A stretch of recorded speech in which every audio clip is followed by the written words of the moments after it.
Dah Almal, kami dari kelompok 10 yang beranggotakan Steffi, Deiva, dan saya sendiri Natasha akan mempresentasikan mengenai penggambaran abad keemasan atau Gouden Eeuw pada lukisan kereta De Gouden Koets. Topik yang akan kami bahas yang pertama ada The Gouden Eeuw, yang kedua The Gouden Koets, dan yang ketiga ada lukisan di Gouden Koets. Selanjutnya saya akan membahas The Gouden Eeuw.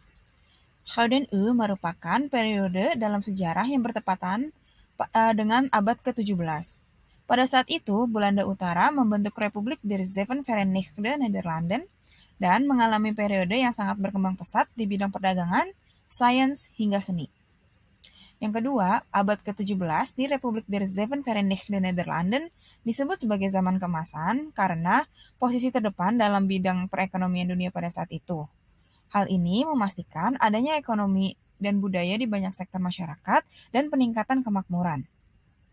Namun, pada zaman Gouden Eeuw, orang-orang menggantungkan karya seni di rumahnya, baik dari karya pelukis terkenal maupun bukan.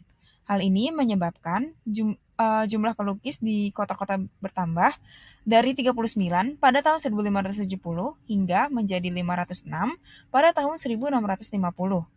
Para seniman memanfaatkan kemakmuran ekonomi dan memanfaatkan pasar dengan memperkenalkan teknik melukis cepat. Para empu terkenal saat ini seperti Jan Steen, Rembrandt, dan Vermeer yang masih terkenal hingga saat ini. Selanjutnya, yang ketiga, Gouden Eeuw berakhir pada tahun 1650. Ekonomi republik secara bertahap diambil alih oleh negara-negara Eropa lainnya seperti Prancis di daratan dan Inggris di laut. Munculnya kedua kekuatan ini membuat Republik der Zeven Verenigde Nederlanden terdorong untuk berpartisipasi dalam perlombaan senjata yang menghabiskan banyak uang. Hal ini menyebabkan pajak dan tentara yang dibayar sangat tinggi. Selain itu, masyarakat juga menyebabkan konflik yang tidak mendorong inovasi. Dan di saat waktu yang bersamaan, masalah domestik diselesaikan oleh negara lain seperti Inggris dan Prancis. Karena Inggris dan Prancis itu ingin memiliki kesempatan untuk menyalip republik. Akhirnya Belanda terus mendominasi ekonomi dunia sampai awal 1800-an, namun Belanda tetap kalah dari negara-negara Eropa lainnya.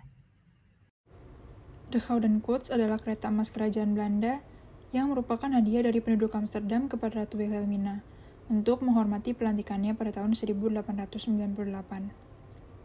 De Gouden Koets dibuat oleh Spijker bersaudara dengan gaya Renaissance Belanda, terbuat dari kayu jati Jawa dan sebagian besar dilapisi dengan emas. Berikut adalah beberapa detail dari De Gouden Koets. Yang pertama, terdapat lambang nasional yang disertakan di kedua sisi kereta. Kemudian, rodanya memiliki simbol matahari, dan terdapat pula lambang kota Amsterdam. Sulaman yang terdapat di dalam gerbong sebagian besar dilakukan oleh anak-anak perempuan dari panti asuhan di Belanda. Ada pula patung-patung di beberapa bagian kereta. Patung tersebut berasal dari atelier Van den Bossche and Crevels. Lalu ada pula lukisan karya Nicolaas van der Waay di setiap sisi kereta. Ratu Wilhelmina dan Pangeran Hendrik menggunakan De Gouden Koets untuk pertama kalinya pada hari pernikahan mereka, yaitu pada 7 Februari 1901. Lalu, sejak 1903, De Gouden Koets dipajang setiap tahun pada hari Selasa ketiga bulan September dalam rangka Prinsjesdag. Kemudian, De Gouden Koets dipindahkan ke Museum Amsterdam pada tahun 2020. Selanjutnya yaitu pelukis yang melukis gambar pada kereta De Gouden Koets, yaitu Nicolaas van der Waay. Nicolaas van der Waay adalah seorang pelukis asal Belanda yang lahir di Amsterdam pada 15 Oktober 1855. Van der Waay mulai melukis pada tahun 1870 pada usianya yang ke-36 tahun. Ia kemudian diangkat menjadi profesor di Rijksakademie van Beeldende Kunst. Van der Waay selama hidupnya telah merancang berbagai potret untuk koin, perangko, dan gambar pada uang kertas 10 gulden. Ia juga melukis gambar pada De Gouden Koets pada tahun 1898 dengan tujuan menunjukkan penghargaan kepada Belanda. Selanjutnya yaitu lukisan yang terdapat pada De Gouden Koets. Lukisan yang terdapat pada De Gouden Koets memiliki beberapa lambang.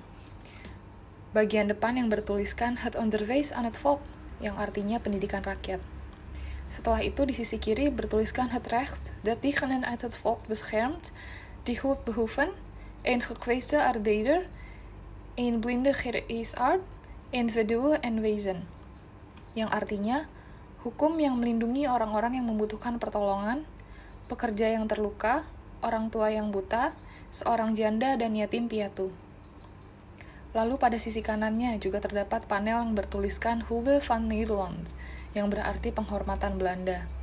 Dan di sisi panel kiri yaitu Hulde der Kolonien, yang berarti penghormatan koloni. Selanjutnya yaitu panel yang memunculkan berbagai diskusi mengenai gambar yang menggambarkan mengenai kolonialisme pada masa keemasan. Lukisan panel tersebut menggambarkan adanya pria dan wanita berkulit hitam yang setengah tidak berbusana yang sedang menawarkan kekayaan mereka pada keluarga kerajaan.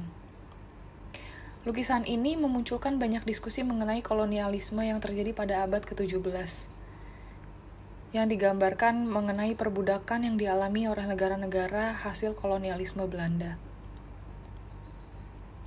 Ketika itu, Belanda memainkan peran sentral dalam perdagangan budak di kawasan Atlantik, di mana armada-armada besar Belanda beroperasi di banyak bagian dunia pada masa keemasan. Tujuannya adalah untuk mengambil keuntungan dari negara-negara kecil yang dilakukan dengan cara penindasan. Sekian presentasi dari kelompok kami, thank you well.